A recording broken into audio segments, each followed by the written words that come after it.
teman-teman, Assalamualaikum warahmatullahi wabarakatuh. Kali ini kita akan belajar bagaimana cara mengamankan WordPress Anda.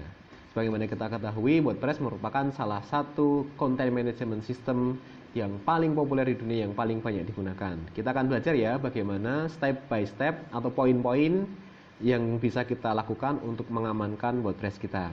Yang pertama, yang penting yaitu pilih jasa hosting yang itu berkualitas, boleh lokal maupun dalam negeri. Yang penting pastikan jasa hosting yang Anda pilih itu punya reputasi yang berkualitas.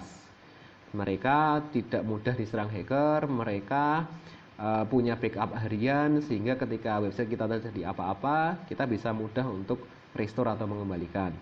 Terus poin kedua, gunakanlah username dan password yang bervariasi. Bervariasi tentunya ketika Anda punya banyak website gitu kan, ketika Anda punya banyak website bervariasi. Terus ketika menentukan username dan password, pilih username yang panjang dan password yang panjang. Tidak harus menggunakan karakter yang banyak dan angka, tapi yang paling utama itu panjang gitu kan, dan tentu mudah diingat. Karena kalau Anda punya password yang panjang terus kemudian lupa, ya percuma, kira-kira seperti itu. Terus poin berikutnya yang bisa kita lakukan yaitu poin ketiga, lakukan update WordPress secara berkala. Sebagaimana kita ketahui, WordPress sampai sekarang masih terus dikembangkan dan akan terus dikembangkan oleh komunitas karena open source gitu kan.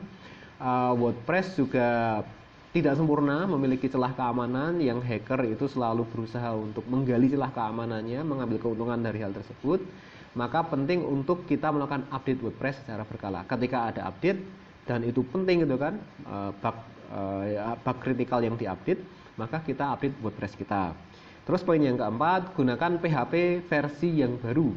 Kita juga ketahui bahwa PHP atau yang menjadi bahasa pemrograman yang dipakai untuk WordPress itu selalu ada versi terbarunya gitu kan. Karena yang lama bisa jadi ada kelemahan, maka akan ada update terbaru yang itu senantiasa berusaha untuk kita pakai. Masuk ya poin yang kelima, yaitu kita menggunakan two factor autentifikasi. Username dan password yang kuat aja tidak cukup gitu kan.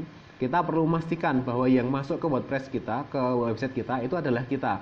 Maka gunakan two factor autentifikasi, bisa via email ataupun via HP. Jadi sebelum kita login, kita akan dikirimkan kode lewat email atau HP yang dimana kita bisa masuk ketika memasukkan kode itu dengan benar. Tentu akan lebih kuat kan teman-teman. Terus poin yang keenam, itu gunakan CAPTCHA. Jadi sebelum kita login, kita akan diminta masukkan atau menyelesaikan kode-kode tertentu, milih gambar atau menyelesaikan soal sederhana. Itu akan meminimalisir mesin yang akan membobol website kita. Terus poin yang ketujuh, kita bisa menggunakan SSL atau Secure Socket Layer gitu kan. Dengan itu website kita lebih aman dari peretas.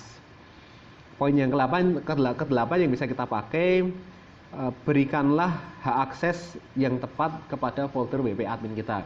Dimana kita ketahui ketika kita install WordPress itu di server kita akan ada folder WP admin, WP include dan WP content gitu kan. Dengan folder WP admin yang diberikan hak akses dengan tepat, itu akan mempersulit celah bagi peretas untuk meretas website kita. Kira-kira itu.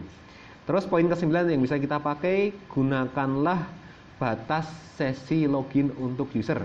Jadi ketika user masuk, mereka diberikan sesi waktu untuk login sehingga mereka nggak bisa berlama-lama di website kita gitu kan. Ketika sudah tidak aktif, misal selama 5 menit atau 10 menit, otomatis log out dan kemudian harus login lagi. Kira-kira seperti itu. Terus poin yang ke-10, backup rutin website Anda. Kenapa? Karena kita selalu berjaga-jaga ketika ada skenario terburuk gitu kan. Ketika kita punya backup di sisi provider hosting dan juga backup di sisi kita sendiri, itu akan lebih aman insya Allah. Jadi semisal terjadi hal-hal yang force major itu kan, misalnya server fisik di mana provider hosting kita itu kebakar itu kan, maka kita masih punya backup di tempat kita, kira-kira seperti itu. Terus poin ke-11 yang bisa kita lakukan, gunakanlah WordPress dan theme plugin yang berasal dari developer yang terpercaya. Saya selalu memakai atau memilih developer yang itu sudah terkenal, ratingnya banyak dan selalu diupdate rutin. Jangan sampai kita menggunakan tim yang itu meskipun bagus tapi developernya itu tidak update, tidak terkenal itu kan, maka bisa jadi mereka berhenti melakukan update ke tim kita atau plugin kita. Di situ kita ketinggalan zaman itu kan, ada celah di plugin atau tim kita, jadi celah bagi hacker untuk mengambil alih website kita atau merusak website kita. Tentu hal itu tidak kita inginkan, bukan? Itu 11 poin bagaimana cara mengamankan WordPress yang bisa kita lakukan. Tentu ke depan masih ada perkembangan terus-menerus di dunia development website yang itu kita bisa update, kita bisa pelajari terus-menerus.